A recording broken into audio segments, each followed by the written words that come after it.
सोच न्यूज, एक नई सोच के साथ।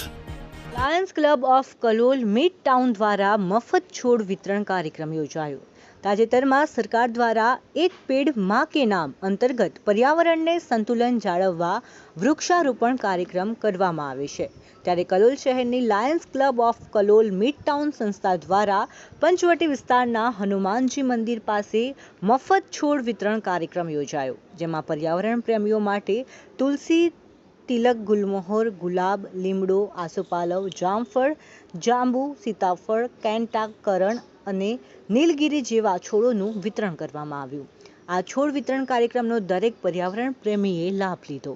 આ મફત છોડ વિતરણ કાર્યક્રમ lions club of Kalol mid ટાઉનના પ્રમુખ Ketanbhai Nayak, secretary Rishabh Vakharia, region chairperson Indrajit Tapariya તેમજ પ્રોજેક્ટ ચેરમેન દશરથભાઈ પટેલ ઉપસ્થિત રહ્યા અને છોડ વિતરણ કાર્યક્રમને સફળ બનાવ્યો। કલ્પેશ પંચાલ સાથે કલોલ।